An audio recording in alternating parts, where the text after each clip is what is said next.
ಕರ್ನಾಟಕ ಪ್ರದೇಶ ಕಾಂಗ್ರೆಸ್ ಪಕ್ಷ ನೀಡುತ್ತೆ. ಕರ್ನಾಟಕ ಪ್ರದೇಶ ಕಾಂಗ್ರೆಸ್ ಪಕ್ಷದ ರಾಜ್ಯಾಧ್ಯಕ್ಷರನ್ನು ನಮ್ಮ ನೆಲಮಂಗಲ ವಿಧಾನಸಭಾ ಕ್ಷೇತ್ರದ ಕಾಂಗ್ರೆಸ್ ಪಕ್ಷದ ಶಾಸಕರಾದಂಥ ಸೀನಣ್ಣ ಅವರು ಈಗಾಗಲೇ ಏನು ಅಧ್ಯಕ್ಷರುಗಳು ಈ ಕ್ಷೇತ್ರದಲ್ಲಿ 3 ಬ್ಲಾಕ್ಗಳನ್ನು ಮಾಡಿ 3 ಬ್ಲಾಕ್ ಅಧ್ಯಕ್ಷರುಗಳನ್ನು ನೇಮಿಸಿ ಕಾರ್ಯನಿರ್ವಹಿಸ್ತಾ ಇದ್ದರು. ಅವಧಿ ಮುಕ್ತಾಯವಾದ ನಂತರ ಹೊಸದಾಗಿ ಕಾಂಗ್ರೆಸ್ ಪಕ್ಷವನ್ನು ಸಂಘಟಿಸಲಿಕ್ಕೆ ಮತ್ತು ಕಾಂಗ್ರೆಸ್ ಪಕ್ಷವನ್ನು ಬಲಗೊಳಿಸಲಿಕ್ಕೆ ಅಂತೇಳಿ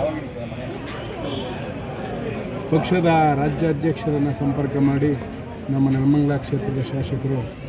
ಇವತ್ತಿನ ದಿವಸ 4 ಘಟಕಗಳನ್ನಾಗಿ ಮಾಡಿ 4 ಘಟಕದ ಅಧ್ಯಕ್ಷರುಗಳನ್ನು ನೇಮಕ ಮಾಡಿ ಅವರಿಗೆ ಅಧಿಕೃತವಾಗಿ ಆದೇಶದ ಪ್ರತಿಗಳನ್ನು ಕೊಟ್ಟು ಈ ಪಕ್ಷದ ಸಂಘಟನೆಯನ್ನು ಮಾಡಿ ಅಂತ ಹೇಳಿ ನಿಮ್ಮ ಜವಾಬ್ದಾರಿಯನ್ನು ವಹಿಸಿದ್ದಾರೆ. ಅದಕ್ಕೆ ಮೊದಲನೆಯದಾಗಿ ನಾನು ಈ ಕ್ಷೇತ್ರದ ಶಾಸಕರಿಗೆ ನಾನು ಅಭಿನಂದನೆಯನ್ನು ಸಲ್ಲಿಸ್ತೇನೆ. ಹಾಗೆ ಈ ಕ್ಷೇತ್ರದ ಎಲ್ಲ ಮುಖಂಡರುಗಳು ಮತ್ತು ಕಾಂಗ್ರೆಸ್ ಪಕ್ಷದ ಮುಖಂಡರುಗಳು, ಕಾಂಗ್ರೆಸ್ ಪಕ್ಷದ ಕಾರ್ಯಕರ್ತರು ಎಲ್ಲರನ್ನೂ ಕೂಡ ನಮಗೆ ಸಹಕರಿಸ್ತೀವಿ, ನಿಮ್ಮ ಜೊತೆಯಲ್ಲಿ ಇರ್ತೀವಿ ಅಂತ ಹೇಳಿದರೆ ಅದಕ್ಕೂ ಕೂಡ ನಾನು ಸಂತೋಷವನ್ನು ವ್ಯಕ್ತಪಡಿಸ್ತಾ,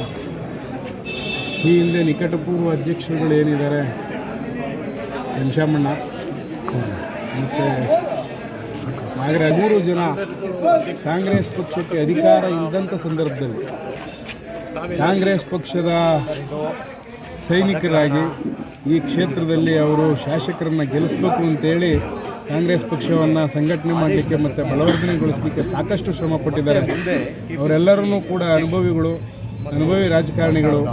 ಅವರೆಲ್ಲರ ಸಹಕಾರವನ್ನು ತಗೊಂಡು ನಮ್ಮ ಜಿಲ್ಲಾಧ್ಯಕ್ಷರಾದಂಥ ಹಿರಿಯರು CR ಗೌಡರು, ಸೋಲೂರು ಹೋಬಳಿಯ ನಮ್ಮ ಪಕ್ಷದ ಮುಖಂಡರು, ನಮಗೆಲ್ಲರಿಗೂ ಕೂಡ ನಾಯಕರು, ಅವರ ಒಂದು ಸಹಕಾರವನ್ನು ತಗೊಂಡು ಅವರವರ ಮಾರ್ಗದರ್ಶನದಲ್ಲಿ, ಶಾಸಕರ ಮಾರ್ಗದರ್ಶನದಲ್ಲಿ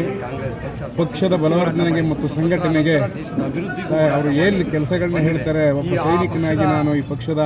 ಕೆಲಸವನ್ನು ಮಾಡಲಿಕ್ಕೆ ನಾನು ಕಟಿಬದ್ಧನಾಗಿರ್ತೇನೆ ಅಂತ ಈ ಸಂದರ್ಭದಲ್ಲಿ ನಾನು ಸಂತೋಷವನ್ನು ವ್ಯಕ್ತಪಡಿಸ್ತಾ ನನ್ನ ಆಶಯವನ್ನು